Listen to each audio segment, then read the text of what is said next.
Hey everyone, let's jump right into this explainer. If you're gearing up for the CMA Part 2 exam, you already know the corporate finance section pulls no punches. So today we're tackling something you absolutely have to nail down, the heavily tested differences between equity distributions. We've got to get this right. So here's the core problem we're looking at. How exactly do companies reward their shareholders without draining all their cash? I mean, cash is king, right? Even if a firm's earnings look amazing on paper, you can't pay a traditional cash dividend if the money isn't actually sitting in the bank. And what if management desperately needs that cash for, say, future projects or rapid growth? Well, that's exactly where alternative equity distributions come to the rescue. All right, here is our roadmap for today. We're going to cover dividing the equity pie, the accounting focus of stock dividends, the market focus of stock splits, price correction via reverse splits, the strategic reasons for issuing these, and wrap up with those tricky CMA exam traps. Okay, part 1, dividing the equity pie. Think of a company's equity like a giant pizza. The foundational concept here is issuing additional shares to existing shareholders without any cash leaving the building.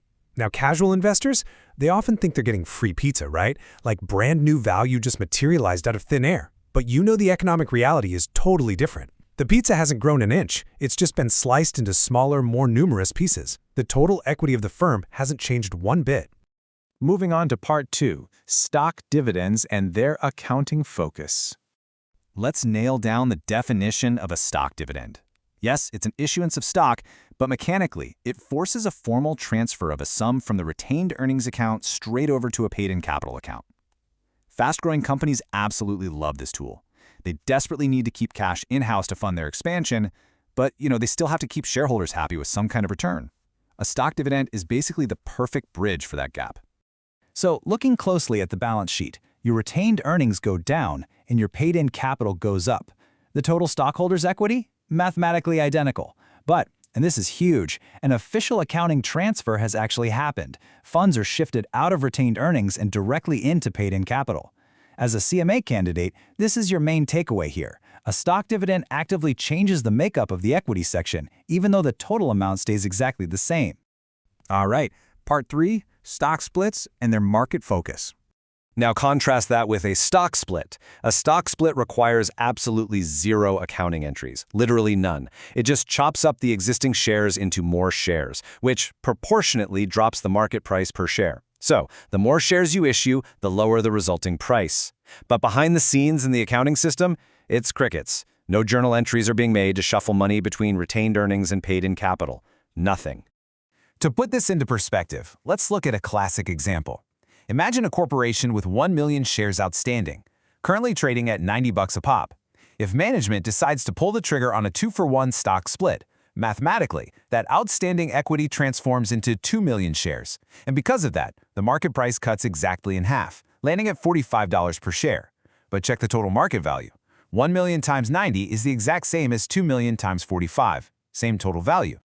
Okay, part 4, reverse splits, which are all about price correction. So, a reverse stock split is exactly what it sounds like, the mathematical opposite of a regular split. Instead of dividing and multiplying the number of shares, the company actually reduces the total number of shares outstanding. And since the underlying value of the company is still exactly the same, shrinking the share count forces the per-share market price to shoot up.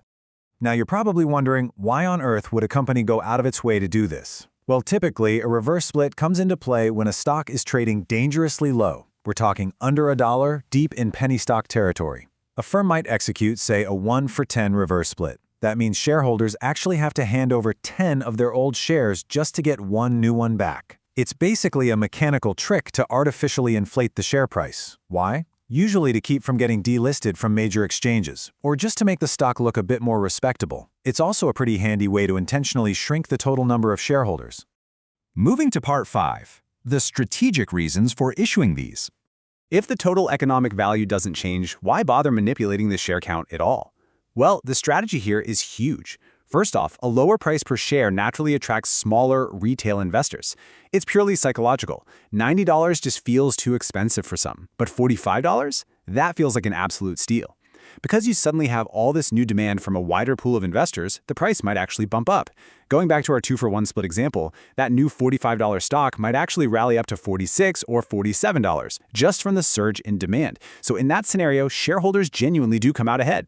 Plus, these announcements are fantastic PR. It's a great positive publicity gesture. And finally, having more shares out there means a broader ownership base. And guess what? Shareholders tend to be pretty loyal customers of their own company's products. Finally, Part 6, CMA Exam Traps.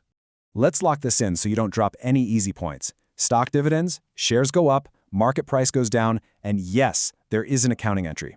Stock splits, shares go up, price goes down, but no accounting entry. Reverse splits, shares go down, price goes up, and again, no accounting entry. Internalizing how these three maneuvers mirror and oppose each other across those dimensions, that is exactly how you crush this section on the exam. And here is the ultimate trap you have to watch out for. Test makers love to throw a super wordy, complex scenario at you about a stock split and then try to bait you into selecting an answer that involves making an accounting entry. Do not take the bait. Remember the golden rule.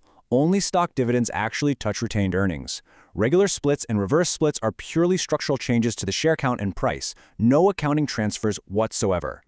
So it all comes down to this. Can you separate the economic reality from the accounting reality? When you sit down for that exam, just remember that the casual investor only sees more slices of pizza, but the accountant knows exactly where the calories are coming from. So the next time you see a headline about a massive stock split, ask yourself, what is management actually trying to pull off behind the scenes? Keep this framework in mind and you'll be totally prepared for whatever test day throws at you.